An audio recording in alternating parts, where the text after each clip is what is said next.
Silence isn't empty, it's full of answers. That's the hard truth, my friends. And here's the hook.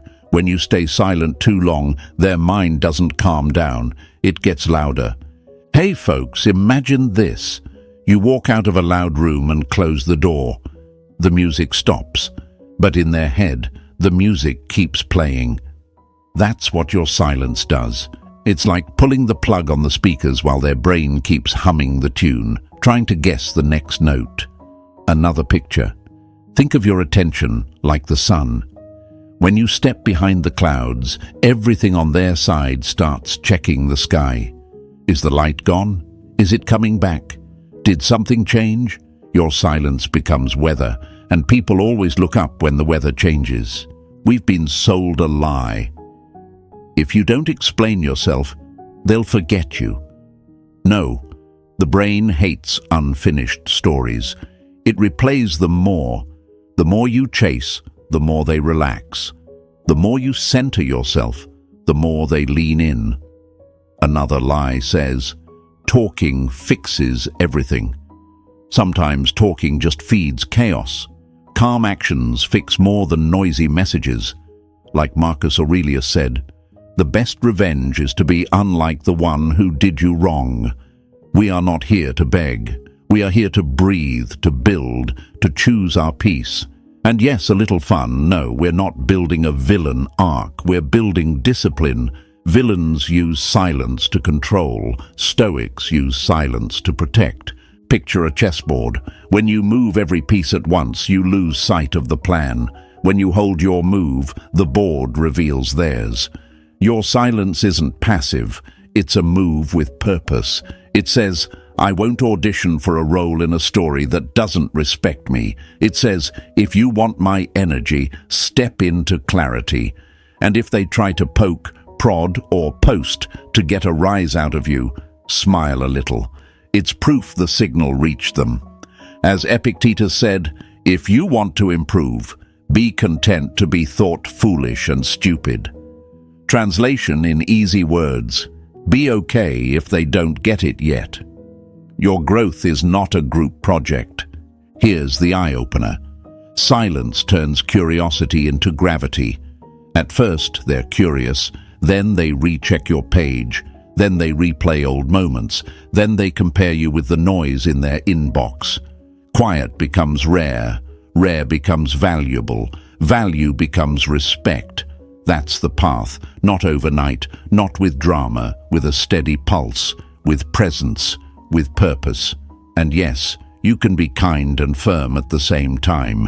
You can be warm without being a doormat. You can care without chasing. That's grown energy. My friends, if you've been over-explaining, today we break that habit. We speak clearly, not constantly. We respond with standards, not with panic.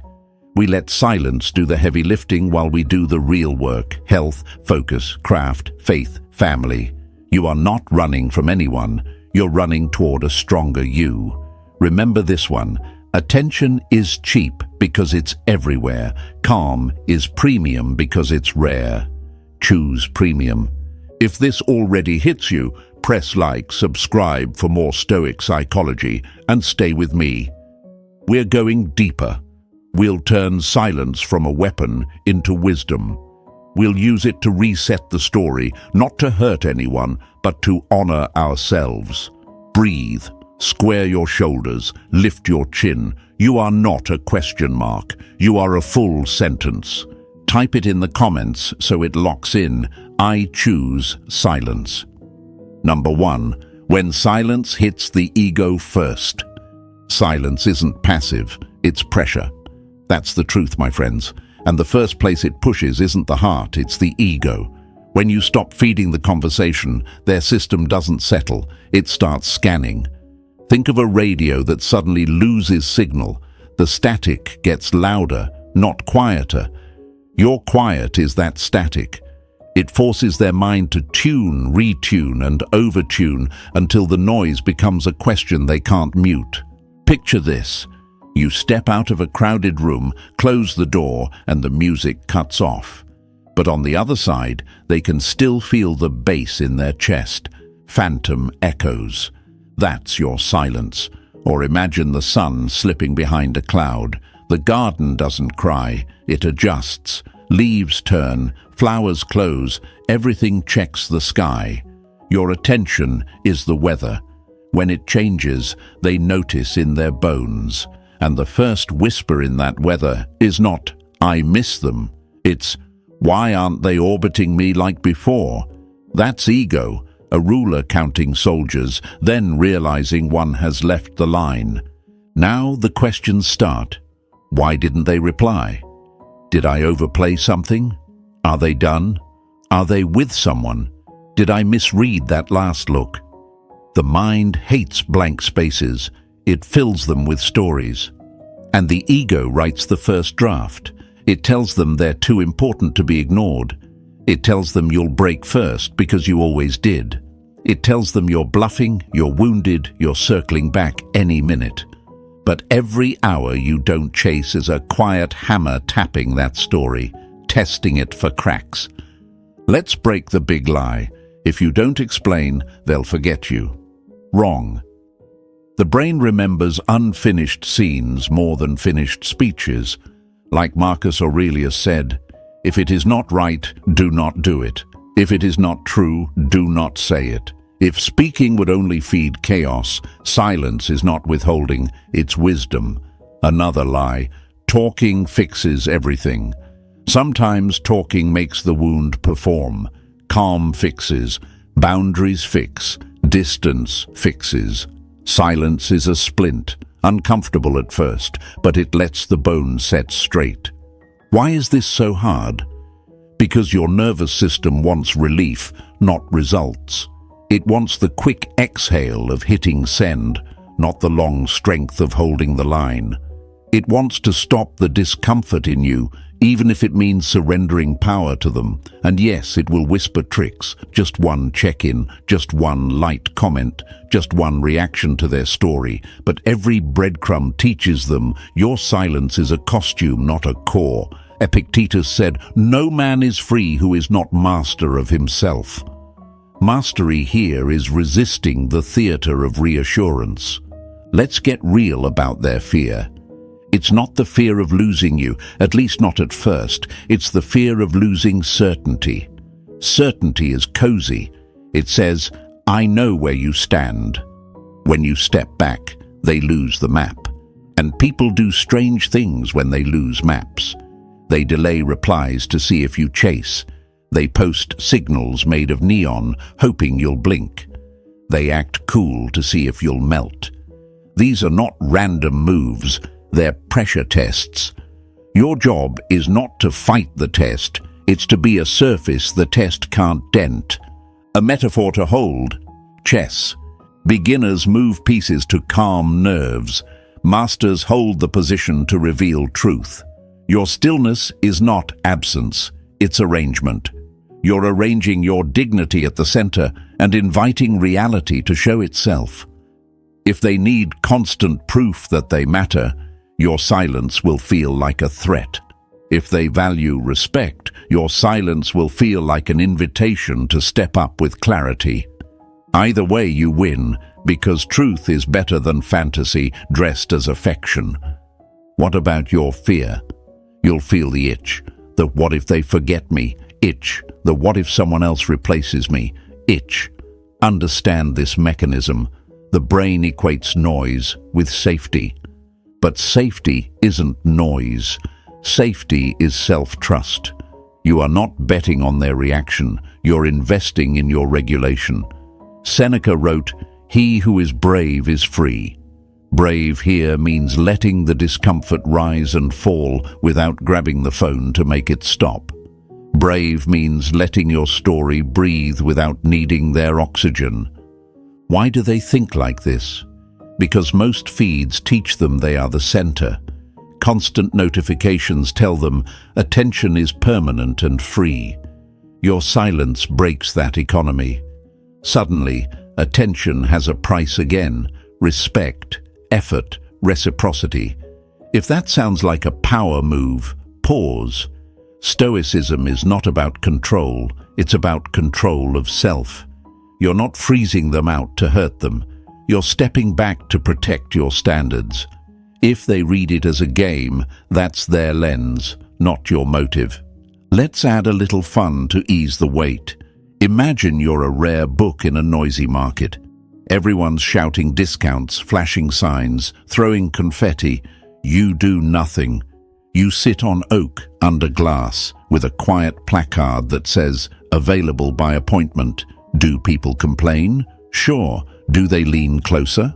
Absolutely. Rare doesn't beg. Rare invites courage. Your silence is the oak and the glass. It says, "I don't rush. I can't prove. I don't audition for a part in a play that insults my character." How do you rise from fear? First, rename it. It's not being ignored. It's being intentional. Second, choose rituals that anchor you when the itch hits. Water, walk, weights, work, prayer, breath. Third, let your replies be clean and congruent when contact happens. Warm but measured, honest but simple.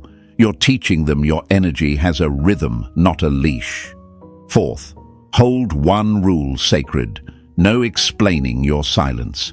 Explanation invites debate. Self-respect needs no witness. Hard line to remember. Attention is common. Alignment is rare. If their ego is loud now, let it tire itself out in the quiet. If their character is strong, they'll meet you with clarity. If not, your calm saved you years. Either outcome is a win disguised as a waiting room. And yes, waiting rooms are boring, but they also keep you from racing into the wrong surgery. So here's where we land, folks. Your silence is not a punishment, it's a filter. It filters ego from respect, noise from signal, impulse from intention. If they feel the pressure, good. That's the point. Pressure reveals shape. And you keep your shape. Shoulders square, breath steady, phone down, life up. The ones meant for you will read your quiet as strength, not spite. And if they don't, you just learned something priceless without paying with your peace. Type it so it locks in and shows them, show yourself, show the world around you. I choose calm power. Number 2. The test begins. How they probe your patience. Discipline is desire with a spine. Let's hit it straight, my friends. Once your silence lands, they won't rush back. They'll test it. Not always on purpose, but the pattern is reliable. Think of a fortress gate you've just closed. At first, they tug the handle, then they push, then they circle the walls, looking for a loose stone. Your patience is the wall. Your boundaries are the mortar. If you've ever wondered why they answer slower, drop half phrases, or post a little louder right after you pull back, this is why. They're not seeking the truth yet. They're seeking a crack. Imagine a fisherman tugging the line to see if the fish is still hooked. A tiny pull, no movement. Another pull, still calm water. Most people can't stand that second tug. They jerk the rod. They text the paragraph. They break their own pace to show they don't care. That's when the power flips back. The moment you react to their test, you confirm the script. Your silence was a costume, your calm was a pose, your center was a performance. The test isn't about them, it's about your nervous system. Can you hold your stillness when your feelings itch? The questions in their mind start quiet but sharpen quickly. Why didn't they reply the way they used to? Are they trying to make me chase? Do I still have to pull here? Did I misread their interest? The ego wants proof, and when proof doesn't show up on demand, it manufactures triggers, delayed replies, a story crafted to fish your eyes, a comment that references an inside joke without inviting conversation, maybe even a photo with someone ambiguous. None of this is random, it's calibration. They're measuring your threshold. Will you break the silence first? Will you jump at crumbs? Will you volunteer explanations they didn't earn? The louder the bait, the quieter you should become. not with coldness, but with composure. Let's break the lies that wreck people here. Lie 1. If you don't respond fast, you'll lose them. Truth. Fast isn't valuable. Consistent is. Lie 2. Jealousy proves they care. Truth. Jealousy proves they can poke your center. Care shows up as clarity, not chaos. Lie 3. One little check-in won't hurt. Truth. It will, because it teaches your nervous system that anxiety should be rewarded with action. As Epictetus said, no person is free who is not master of themselves. Mastery here is resisting the pull to fix a feeling by chasing a person. Why is this so hard? Because your biology hates ambiguity. The brain treats uncertain connections like a dangling cliff edge. It wants closure, even if closure costs your dignity. It whispers, just answer fast so it stops hurting. Just react so you feel in control again. But control bought by panic is a rental, expensive and temporary. The test ends when you stop being testable. That doesn't mean you become a statue. It means your responses flow from principle, not panic. Warmth without worship, curiosity without chasing, respect without rushing. Think in metaphors that protect you. Lighthouse, not lifeguard. A lighthouse shines, steady and visible on its own timing. It does not leap into the waves every time a ship honks. If they're navigating honestly, your light is enough. If they're playing fog games, your light exposes the fog. Another, thermostat, not thermometer. A thermometer absorbs the room's heat and spikes with it. A thermostat sets the climate. Your pace sets the tone. Your calm is instruction. You might ask, what if they think I don't care? That fear is natural and exactly why tests work on most people. Remember Marcus Aurelius, if it is not right, do not do it. If it is not true, do not say it. The right thing is to answer in alignment, not in alarm. The true thing is to speak when you have something clean to say, not just something to soothe. Care expressed without self-respect becomes currency others learn to spend. What do their tests look like in real time? The delayed double tap after your message. The sudden, how have you been? With no follow-through. The breadcrumb, this reminded me of you. That doesn't invite a plan. The public flex designed to spark your reaction. Smile a little. These are not traps to fear, they are mirrors. Each one lets you choose. Prove yourself or be yourself. Proving is loud. Being consistent. Proving asks, do I still matter? Being says, I mattered before this moment and after it too. Practical stance, folks. Respond in windows you'd be proud to defend. Measured, clean and purposeful. If they ask something real, answer real. If they offer noise, don't turn it into music. Mirror energy, don't manufacture it. Ask yourself, would I send this if I felt fully calm? If not, put it in drafts and go tend your life. Water, walk, weights, work, prayer, breath. Your body needs to learn that you can ride the wave without paddling into the rocks. Why do they think like this? Because attention economics broke the market. Most people are trained to expect instant reaction as proof of value. Your silence breaks the inflation. It reintroduces prices. Price says respect, clarity, reciprocity. Tests appear whenever price returns to something rare, and that's okay. Testing is how trust is born. They're not the villain. They're a human nervous system looking for the edge of your boundary. Show them the edge quietly, consistently, kindly. Here's the rise from fear. Accept the discomfort as tuition. You're paying for a degree in self-command. When you pass this class, you never retake it. The reward is not their reaction. It's your regulation. Funny thing, regulation is also what makes you attractive. Calm reads as competence. Competence reads as safety. Safety reads as value. You become the person who doesn't swing with every gust of wind. You become the weather. End it like this, my friends. Let their tests knock on a door that opens only for clarity. If clarity comes, great, we build. If games come, great, you're saved early. Either way, you kept your frame. Shoulders back, jaw unclenched, phone face down. You're not running after approval. You're walking with purpose. Type it in the comments so it locks in and shows them. Show yourself. Show the world around you. I hold the line. Number 3. The vacuum effect. Curiosity turns into mental noise. Where facts are missing, the mind builds fiction. That's the engine behind this stage, my friends. Your silence doesn't leave a calm pond. It opens a vacuum. And vacuums don't stay empty. They pull. They pull thoughts, doubts, memories, and 100 little what-ifs into the same tight space until the pressure hums. At first, they're simply curious. Why haven't they texted? Busy day? No problem.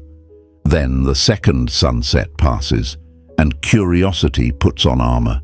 It stops being a thought and becomes a hunt. That's when you'll see the scrolls, the replays hovering over your name without pressing send, the stealth checks on your page at 1:17 a.m. The mind hates incomplete puzzles. It would rather invent pieces than sit with a whole. Picture an unfinished song that cuts off right before the chorus. You can't help but hum the missing part. Or imagine a movie that fades to black before the last scene. You replay it yourself. Different endings, different lines, different outcomes, because completion is a need. Your quiet is that fade to black. It's not a trick, it's a boundary, but to a restless ego, it feels like a cliffhanger they didn't approve of. So the brain becomes a late-night editor. It replays your last message. It slows down your tone. It autopsies the pause before your period, as if punctuation had feelings. The more they can't place you in a neat box, the more mental space you occupy. Not because you're loud, because you're unfiled. Let's name the classic questions that start looping. Did I misread their energy? Are they done? Did I say something off? Are they with someone else? Should I ping them first? Why did they view my story and not reply? The mind stacks these like sticky notes on the wall. And because silence offers no fresh data, it recycles old data, memories, screenshots, little moments that didn't matter until now. This is where the Zeigarnik effect lives. Unfinished tasks monopolize memory. You don't have to weaponize it. It runs on its own. Your job isn't to use psychology. It's to refuse the panic that tries to break your boundary. Let's break a few lies. Lie 1. If you don't fill the silence, they'll fill it with someone else.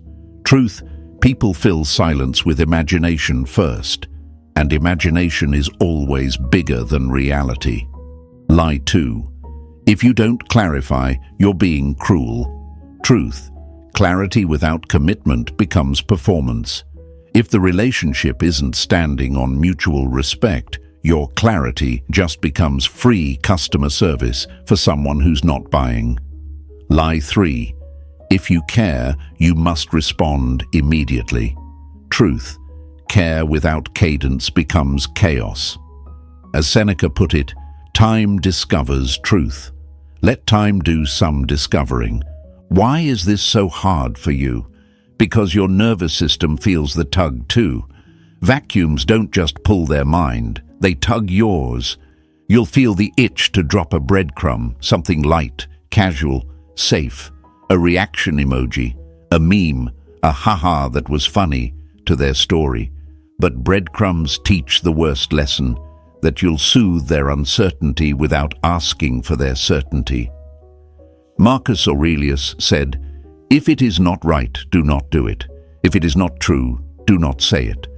Ask yourself before you send anything, is this right for my standards? Is this true to my peace? If not, let the message sit in drafts. Go for water, walk, weights, work, prayer, breath. Regulate first, respond later. Why do they think like this? Attention economics trained them. Feeds reward speed, not depth. Reaction, not reflection. Most people now confuse frequency with value. Your silence breaks that math. Without your regular ping, they lose the quick sugar hit. The body asks for another spoon. When it doesn't arrive, it searches the pantry. Your photos, your playlists, your old jokes, your shared places. Nostalgia joins the hunt and polishes the past. That's the trap and the gift. The trap for them, the gift for you, because you aren't doing a thing. You're not puppeteering, you're choosing presence over performance. The vacuum does the rest. Let's use a metaphor that saves you. You're a lighthouse, not a flare. Flares explode bright and then vanish. Lighthouses stay steady, seen or unseen, on their rhythm. Another picture. You're a bookstore with a door that opens during posted hours. People can press their faces to the glass at midnight. You won't unlock the door because anxiety knocks. Consistency is kindness, for you and for them. When you keep your rhythm, you teach the relationship what healthy availability looks like. When you break your rhythm to calm their noise, you teach it to depend on your panic. You might worry, what if they assume I don't care? That fear is the most common bait. Caring is not measured by how fast you erase someone's uncertainty.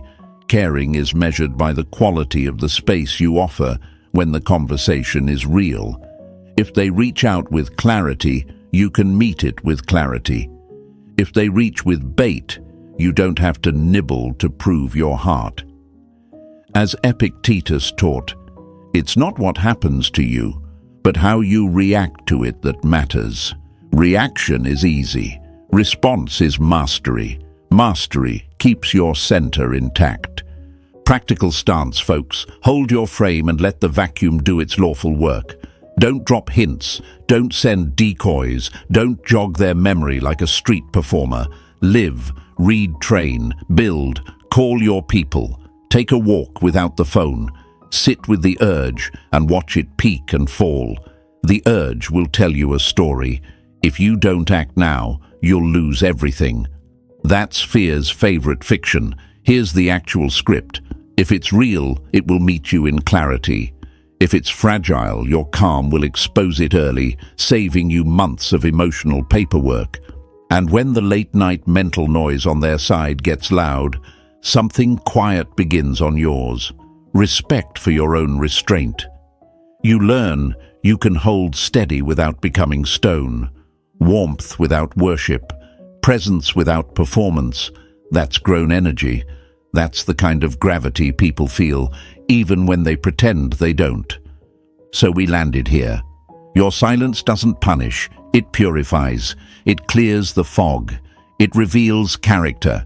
It turns curiosity into a mirror where they must face their own patterns.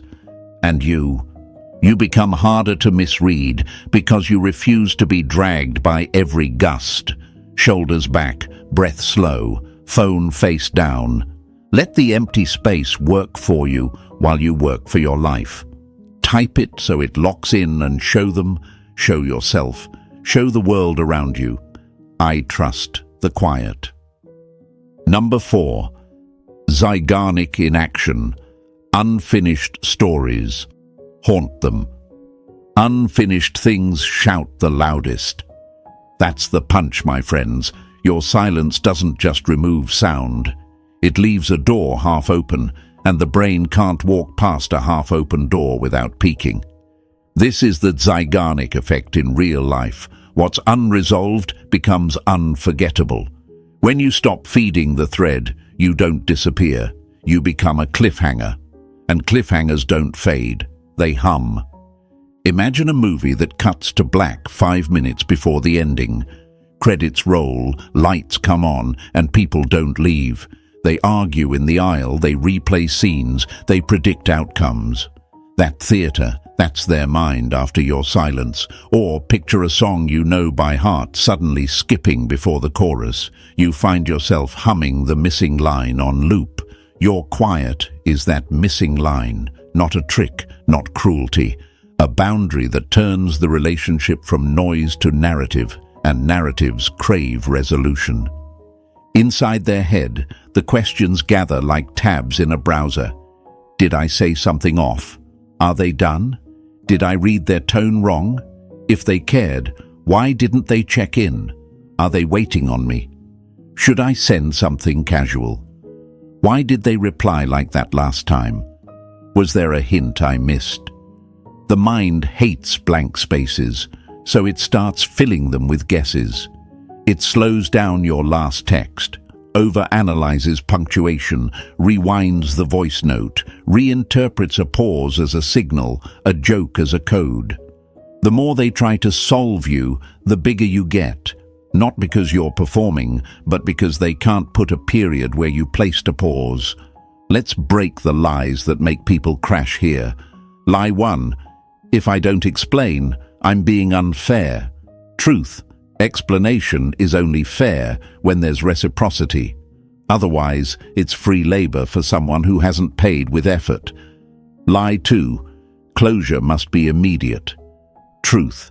Immediate closure is usually self-soothing, not truth-seeking. Real closure emerges when both sides show their patterns under pressure. Lie 3. If I clarify now, they'll calm down and respect me. Truth. Early clarity to rescue their anxiety teaches them your peace is negotiable. Why is this stage difficult? Because open loops pull on you too. Your nervous system wants to tidy, to make sure no one is misunderstanding you. You'll feel the itch to drop a "just to be clear," the urge to send a harmless meme, the temptation to soften the boundary so you don't feel like the bad guy. Marcus Aurelius said, "If it is not right, do not do it. If it is not true, do not say it." Ask, is this message right for my standards? Is it true to my peace? Or is it just a patch to quiet a fear? If it's a patch, breathe and let the loop do its lawful work. Why do they think like this? We live in an attention economy where the algorithm rewards completion. Watch to the end, finish the streak, answer the ping. The brain has been trained to chase the checkmark. Your silence removes the checkmark. Without a completed badge, the mind keeps returning to the task. They reopen your chat the way people reopen the fridge, hoping something new appears. They scroll the old photos. They revisit places. Nostalgia steps in with a soft filter and says, maybe you misjudged them. Maybe it was better than you remember. The Zeigarnik effect and nostalgia are teammates.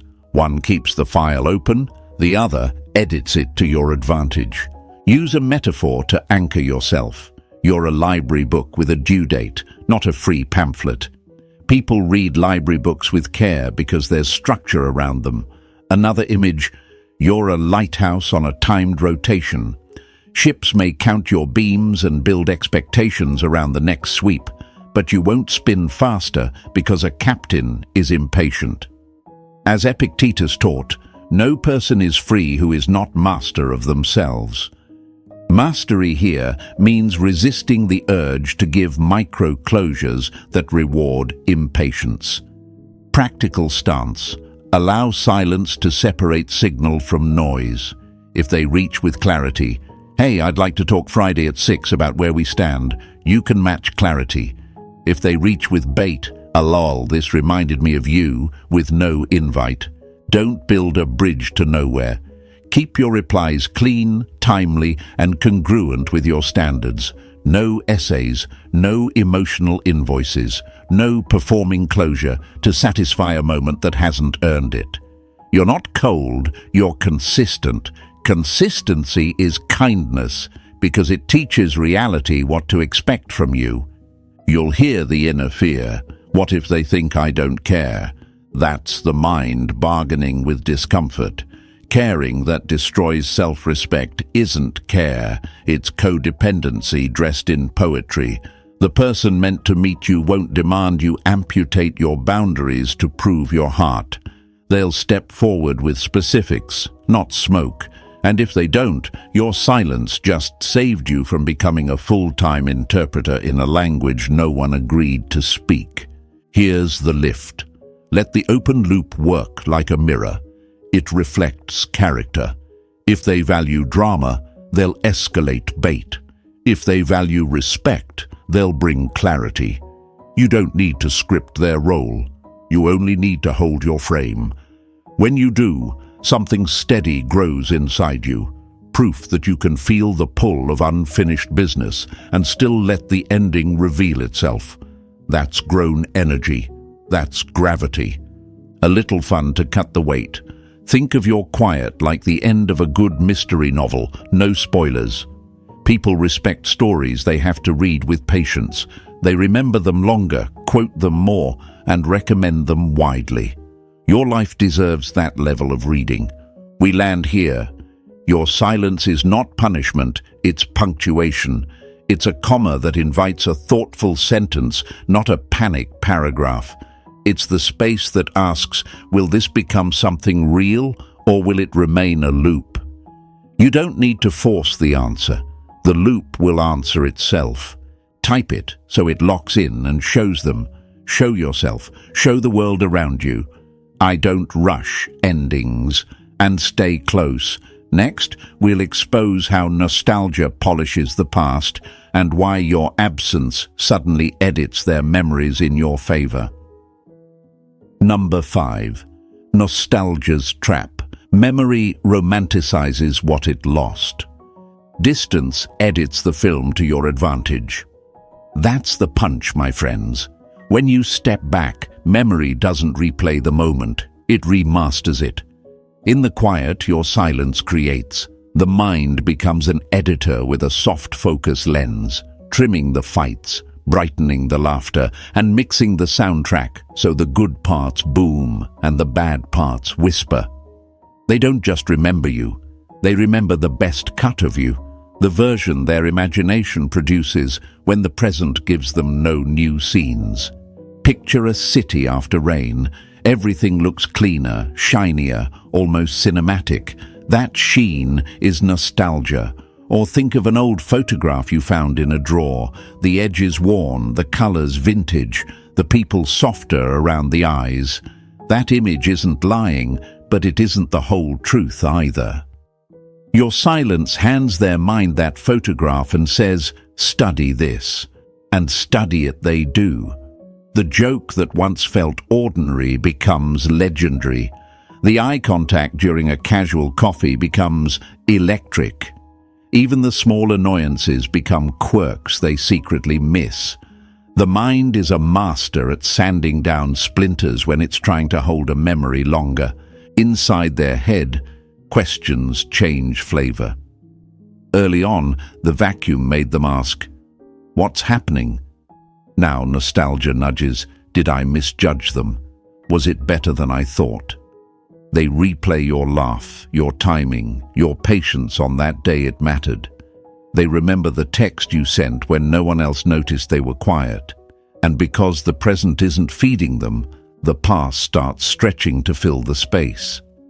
That's why nostalgia feels warm. It's a blanket the brain knits from moments and maybes, then wraps around the cold spot your absence left. Let's break the lies that sneak in here. Lie 1. If they're remembering the good times, I should break the silence and seal the deal. Truth, nostalgia is a spotlight, not a contract. A warmed memory doesn't equal a willing reality. If you interrupt this stage with pursuit, you often shatter the very mood that's raising your value. Lie 2. Nostalgia means they finally understand me. Truth. Nostalgia is understanding's cousin, not its twin. Understanding requires accountability in the present. Nostalgia only offers sentiment about the past. Lie 3. A perfect message will align the memory and the moment. Truth. Perfect messages are a myth. Congruent behavior is the only translator between memory and reality. Why is this stage tough on you? Because your own nostalgia can wake up too. You'll feel the tug to re-enter with, "Just thought of that day we..." Your nervous system wants to turn their warm edit into a reunion scene. But Stoic strength asks a cleaner question. Do their current actions match the film they're replaying? If the answer is no, if they're reminiscing without stepping forward, let the movie roll without you jumping onto the screen. Marcus Aurelius said, "If it is not right, do not do it. If it is not true, do not say it." The right and true move here is alignment. Meet reality, not fantasy. Why do they think like this? Because memory is biased toward meaning. In fast, noisy worlds, the mind clings to moments that feel real. Your steadiness, your restraint, your refusal to perform, those read as real, so the brain colors them deeper. Add the Zeigarnik effect, unfinished stories stick, and you've got a loop that both replays and upgrades you. You didn't force this, you created conditions where their own psyche does the heavy lifting. That's not manipulation, that's maturity. Choosing presence over performance and letting reality do its work. Use metaphors that keep you grounded. You are a lighthouse, not a jukebox. They don't get to feed in a memory and make you sing on command. Or think of yourself as a rare book. People can recall passages, quote the lines that moved them, but the library still has hours. Nostalgia may bring them to the door. Your standards decide whether the door opens. Another image, you're a garden with a gate. They can remember the scent of your roses all day, but if they keep trampling the soil, the gate doesn't swing. Practical stance, if they reach out with something concrete. I've been thinking about us. Can we talk Friday at 6? I want to own my part and be clear about next steps.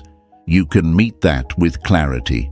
If they send the "this song reminded me of you" with no bridge to action, don't build the bridge for them. Warmth without worship, presence without performance. Acknowledge the sentiment lightly if you must, but don't subsidize it into a plan. Nostalgia without responsibility is entertainment. Nostalgia with responsibility becomes growth.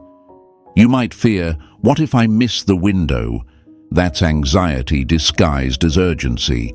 If there's truly a window, it won't vanish because you honored your standards for one more day.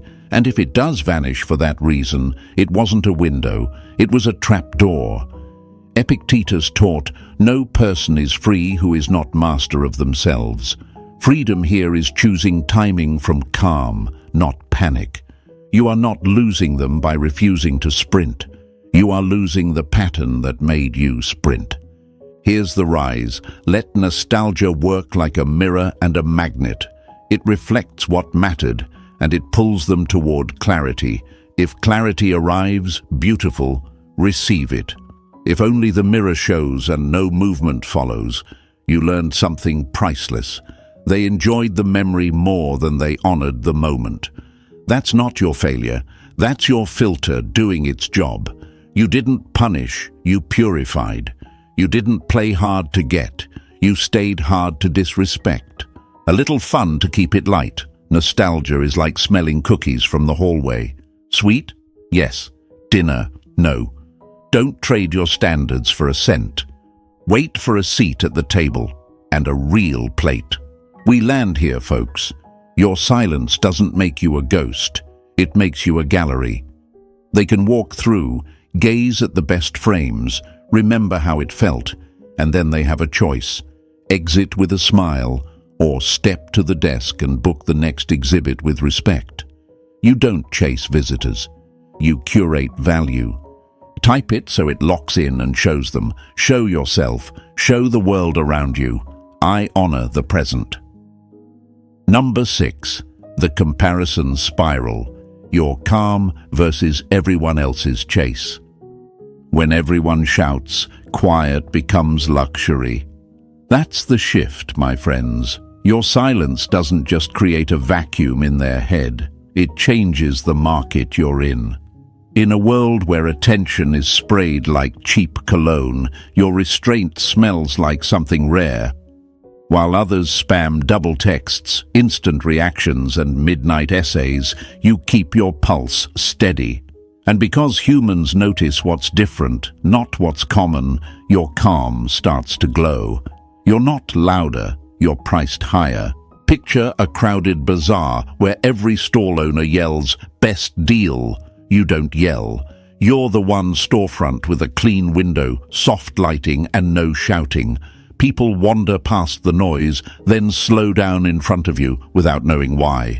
Or imagine an auction where every paddle is flying for junk jewelry, fast and frantic. You stand still, bidding on nothing, and suddenly they wonder, what do they know that I don't? Your stillness plants a question in the room that noise can't answer. Inside their mind, the comparison machine boots up by itself. They measure your pace against the frantic pings from everyone else. Why aren't they chasing like the others? Why is their energy steady when everyone else is hungry? What do they have that keeps them unbothered? Each new DM from the crowd makes your absence more pronounced, your presence more valuable. Scarcity creates curiosity. Curiosity inflates value. Value invites respect. That's the spiral, and you didn't push a single step. You simply refused to audition. Let's break the lies that drown people here. Lie 1. If I don't match the speed of others, I'll lose. Truth. Speed is common. Discernment is rare. Lie 2. If I don't react, they'll assume I don't care. Truth. Reaction proves volatility. Response proves leadership. Lie 3. The one who cares most should communicate most. Truth. The one who cares well communicates cleanly, not constantly. As Marcus Aurelius said, let your action be directed, not distracted. Your calm is direction. Their chase is a distraction. Why does this stage feel edgy for you? Because the comparison spiral doesn't just happen in their mind, it tries to hook yours too. You'll see them soak in attention from the crowd and feel a pull to compete. The urge whispers, just turn up the volume a little. Post louder, text faster, prove you're still in the game. That urge isn't love, it's scarcity panic wearing romance's jacket. And panic always sells your standards for a discount. Epictetus warned, if you want to improve, be content to be thought foolish and stupid. In plain words, be willing for your calm to look like indifference to the untrained eye. Those who understand value will read it correctly. Use metaphors that protect your frame. Be a thermostat, not a thermometer. Thermometers spike when the room heats up. Thermostats set the temperature. Or think of yourself as a lighthouse, not a floodlight. Floodlights blast every surface and beg to be noticed. Lighthouses rotate with rhythm and trust the sea to pay attention. Another image. You're a rare book in a world of pamphlets. Pamphlets are thrown for free. Rare books are handled with clean hands and time. You're not coy, you're curated. How does their behavior reveal the spiral? They scroll through a feed of pick-me posts and feel oddly bored. Then your quiet comes to mind like a question mark. They get a barrage of "Hey stranger" messages and feel flattered for a second, then strangely empty. Then your pace returns like a metronome. The more the crowd performs, the more your non-performance stands out as power. It's not a game, it's gravity. People trust what doesn't need to prove itself every 5 minutes. Practical stance, while comparison does its work. Maintain congruent availability. That means you're reachable, but not on a leash. You answer clearly, but you don't perform for attention. You meet specifics with specifics. If they suggest a plan, you reply with time and place. If they toss a vague vibe, you don't carve it into an invitation. You mirror energy without manufacturing it. You let the contrast sit. Their inbox is a chorus. You are a single bell. Bells don't compete with choirs. They cut through them. You may fear, what if the crowd wins? That's the scarcity myth again. Crowds can entertain. They can't replace a grounded connection. Entertainment burns quick. Grounded presence burns slow and warm. Your job is not to sabotage the crowd. Your job is to remain unmistakably yourself, so the difference is obvious.